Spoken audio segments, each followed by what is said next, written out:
اعوذ باللہ من الشیطان الرجیم بسم اللہ الرحمن الرحیم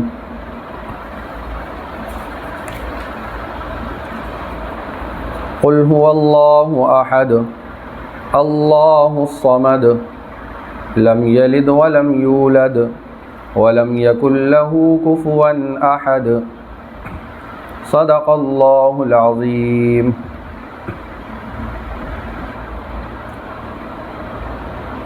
سورۃ الاخلاص، اس کے اندر 4 آیتیں اور 1 رکوع ہے۔ اس کا ترجمہ قل هو اللہ احد، آپ کہہ دیجئے کہ وہ اللہ ایک ہے۔ اللہ الصمد، اللہ بے نیاز ہے۔ لم یلد،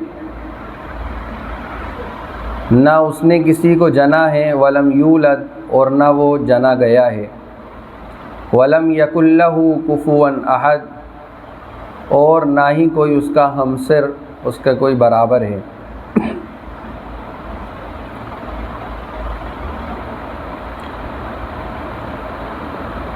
یہ سورت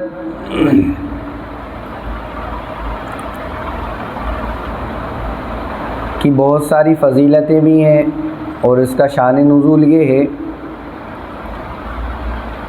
کہ جب اللہ کے نبی صلی اللہ علیہ وسلم سے کفار اور مشرکین نے کہا کہ اللہ کس چیز سے بنا ہے، وہ کیسا ہے، وہ کون ہے، جب یہ سوالات ہوئے تو اللہ تبارک و تعالی نے یہ سورت نازل کی، سورۃ الاخلاص۔ اخلاص کے معنی ہوتے ہیں کہ کسی چیز کے اندر ملاوٹ کا نہ ہونا، یعنی کوئی چیز بغیر ملاوٹ کے ہو، اخلاص اس کو کہا جاتا ہے۔ اور اس سورت کے اندر جو بات بیان کی گئی ہے وہ عقائد کا اخلاص بیان کیا گیا ہے۔ اس میں عقائد کا اخلاص یعنی عقیدے کے اندر اخلاص ہونا چاہیے۔ ترجمے میں بہت ساری چیزیں صاف طور پر سمجھ میں آ رہی ہیں۔ اس کے اندر بنیادی طور پر 5 عقیدے بیان کیے گئے ہیں۔ ایک ہے احد، دوسرا ہے صمد، تیسرا ہے لم یلد، اور چوتھا ہے ولم یولد، اور 5واں ہے کفوا احد۔ یہ 5 عقیدے ہیں۔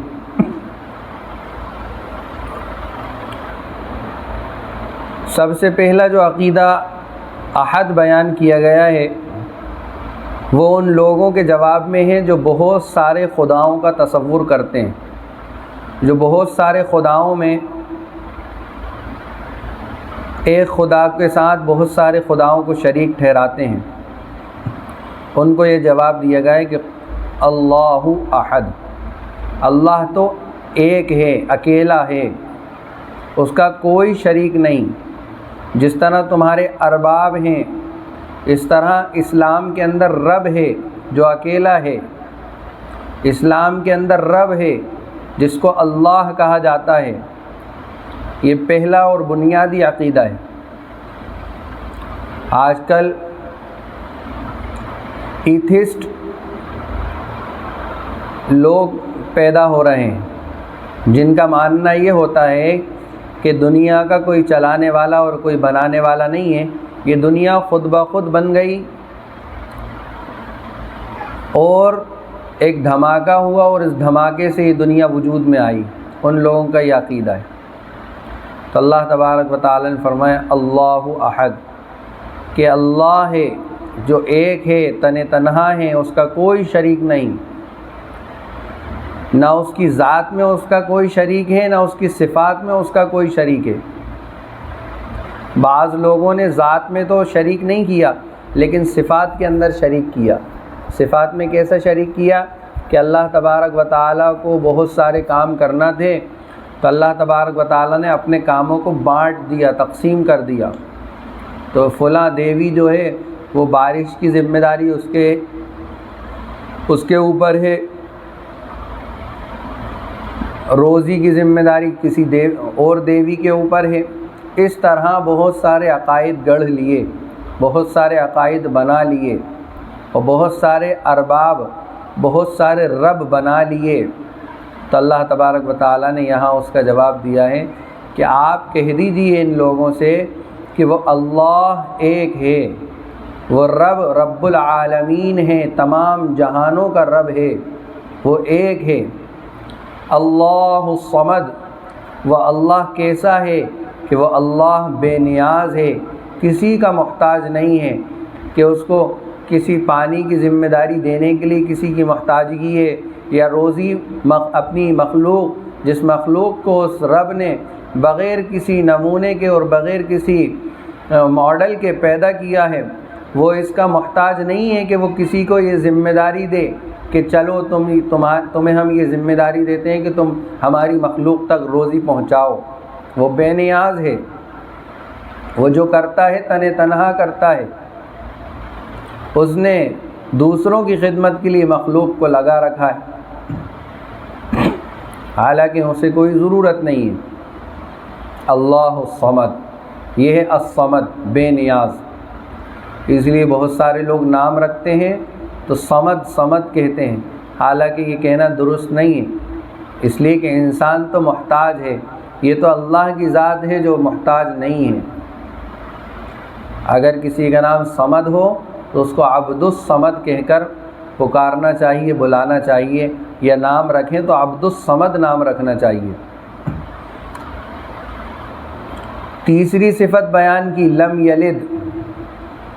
جب سوال کیا گیا اللہ کے نبی صلی اللہ علیہ وسلم سے کہ وہ کس چیز کا بنا ہے، تو اللہ تبارک و تعالیٰ نے فرمایا لم یلد، اس کو کسی نے پیدا نہیں کیا، وہ تو ہمیشہ سے ہے، ہمیشہ رہے گا۔ دنیا نہیں تھی تب بھی تھا، آج دنیا ہے تب بھی ہے، سب دیکھ رہا ہے، ساری حکمرانیاں اسی کے قبضے میں ہیں۔ وقتی طور پر لوگوں کو جانچنے کے لیے، ان کا امتحان لینے کے لیے اللہ تبارک و تعالیٰ حکمرانی دے دیتا ہے، لیکن اصل حکمرانی تو اسی کے قبضۂ قدرت میں ہے، اور وہ اکیلا ہے، اور وہ ہمیشہ سے ہے۔ اور جب دنیا یہ ختم ہو جائے گی، کوئی نہیں رہے گا، تب بھی وہ اکیلا رہے گا۔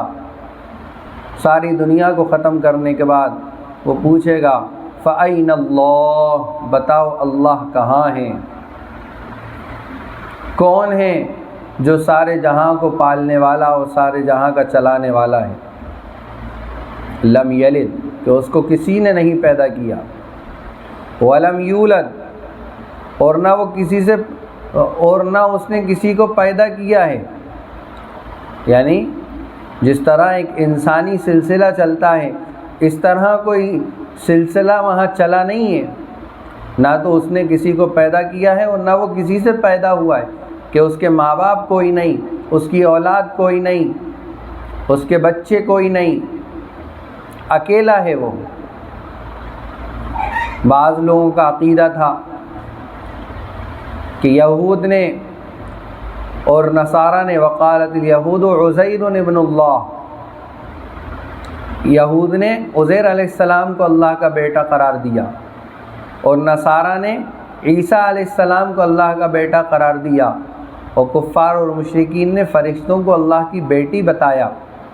تو اللہ تبارک و تعالیٰ نے ان تمام باطل بیکار عقیدوں کا یہاں صاف انکار کر دیا کہ اس طرح کے عقیدے بالکل قابل قبول نہیں ہیں، کیونکہ ایسا کوئی ہے ہی نہیں جو اللہ کو پیدا کر سکے، اور نہ اللہ کسی کو پیدا نہیں کرتا، یعنی اس کے کوئی بیٹا اور بیٹی نہیں ہے، اس کی کوئی بیوی نہیں ہے، وہ تو اکیلا ہے۔ تو یہاں ولم یولد میں ان لوگوں کا جواب دیا۔ پھر آگے فرمایا ولم یکن لہ کفوا احد، اور اس کے برابر بھی کوئی نہیں ہے، کوئی اس کے برابر نہیں ہے۔ اس سے بہت سارے عقیدے ہمیں سمجھ میں آتے ہیں۔ اس وقت ہمیں یہ عقائد اپنے بچوں کو بہت زیادہ سمجھانے کی ضرورت ہے، ورنہ ہمارے بچے ماحول کے اثرات سے وہ بھی اثر لیتے ہیں۔ کہ غیروں کے تہوار آتے نہیں ہیں، اس سے پہلے ہمارے بچے تہوار منانا شروع کر دیتے، گلی گلی محلہ محلہ بم پٹاخے کون پھوڑ رہا ہے؟ مسلمان بچے پھوڑ رہے ہیں۔ آپ کیا سمجھتے ہیں کہ یہ ویسے ہی کوئی چیز ہے، معمولی چیز ہے؟ یہ معمولی چیز نہیں ہے، یہ بہت خطرناک چیز ہے جو آپ کے بچوں کے عقائد کو خراب کر کے رکھ دے گی، آپ کے بچوں کے ذہنوں کے اندر یہ بٹھا دے گی یہ بات، یہ ساری چیزیں دھیرے دھیرے دھیرے کہ سب انسان برابر ہیں، سب انسان برابر ہیں۔ مسلمان وہ نماز پڑھتا ہے، غیر وہ اپنی دیوی دیوتاؤں کو پوچھتے ہیں، ان کو سجدہ کرتے ہیں، ان سے پرارتھنا کرتے ہیں، ان سے مانگتے ہیں، ہم اللہ سے مانگتے ہیں۔ بس فرق کتنا ہے؟ یہ ذرا سا ہی تو فرق ہے، حالانکہ یہ زمین اور آسمان سے بھی زیادہ کا فرق ہے۔ تو یہ عقائد بچوں کو سمجھانے کی بہت ضرورت ہے، ان کو کفر کی برائی بیان، کفر کے بارے میں ان کو بتایا جائے کہ کفر کتنی بری چیز ہے، شرک اللہ کے ساتھ کسی کو شریک کرنا کتنا برا ہے۔ آج اسکولوں میں پڑھایا جا رہا ہے، فوٹو لگا کر دکھائے جاتے ہیں، جگہ جگہ فوٹو لگے ہوتے ہیں اسکول کالج کے اندر، اور وہاں بتایا جاتا ہے کہ یہ لکشمی کی دیوی ہیں، یہ فلاں کی دیوی ہیں، یہ فلاں کی دیوی ہیں، ان سے پرنام کرو، ان سے ہاتھ جوڑ کر مانگو، یہ تمہیں دیں گے، یہ تمہیں دیں گی۔ یہ سب اسکولوں کے اندر پڑھایا اور سکھایا جا رہا ہے، پریکٹیکل ہو رہا ہے آج کل اسکولوں کے اندر۔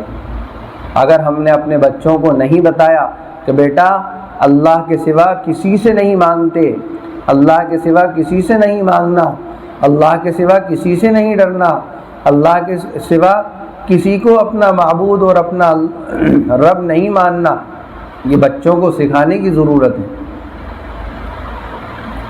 اور اس سورت کی فضیلت یہ ہے کہ اللہ کے نبی صلی اللہ علیہ وسلم نے فرمایا صحابہ سے کہ تم نہیں چاہتے کہ تم جب سو تو 1/3 قرآن پڑھ کر سو؟ صحابہ نے عرض کیا اے اللہ کے رسول اتنا زیادہ قرآن ہم کیسے پڑھ سکتے ہیں؟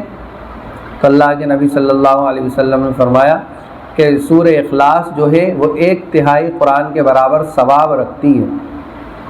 1/3 قرآن ادا نہیں ہو جائے گا اس سے، لیکن ثواب اتنا ہے کہ 1/3 قرآن کسی نے پڑھ لیا۔ لیکن اگر کوئی 1/3 قرآن پڑھے گا اس کا ثواب ظاہر سی بات ہے جتنے زیادہ الفاظ ہوں گے، جتنے زیادہ حرف ہوں گے، ثواب اتنا ہی بڑھتا جائے گا۔ یہ تو ایک سورت کی فضیلت بتائی ہے۔ اور ایک صحابی نے، روایت میں آتا ہے کہ ایک صحابی ہر نماز میں اسی سورت کو پڑھتے تھے، اتنی محبت تھی اس سورت سے انہیں۔ ایک دوسری روایت میں آتا ہے کہ جو 3 صورتیں ہیں قل هو اللہ احد، قل اعوذ برب الفلق، قل اعوذ برب الناس، ان تینوں صورتوں کو جو شخص صبح میں پڑھے گا اور شام میں پڑھے گا تو صبح پڑھنے کی برکت سے شام تک ہر مصیبت، ہر پریشانی، ہر بلا، ہر فتنے سے، اس کی ہر جادو سے، اس کی ہر نظر بد سے اس کی حفاظت کی جائے گی، اور جو شام کو پڑھے گا اس کی صبح تک ان تمام برائیوں سے اس کی حفاظت کی جائے گی، نہ اس کو نظر بد ہوگی، نہ اس کے اوپر کوئی جادو ہوگا کسی قسم کا جب تک اللہ کا حکم نہ ہو۔ اور جس یقین کے ساتھ ہم ان تینوں صورتوں کو پڑھیں گے، اور کوشش یہ کرنا چاہیے کہ فجر کی نماز کے بعد ان تینوں صورتوں کو پڑھ کر اپنے اوپر بھی دم کریں، بچوں کے اوپر بھی دم کریں، شام میں مغرب کے بعد، عصر کے بعد، ان کے تمام بری برائیوں سے، بری آفات سے، برے حادثات سے ان کی حفاظت ہوتی رہے۔ یہ اس صورت کا خلاصہ تھا۔ اب اگلی جو 2 صورتیں ہیں ان کی فضیلت انشاءاللہ آئندہ ہفتے میں بیان کی جائے گی۔ وآخر دعوانا الحمدللہ رب العالمین۔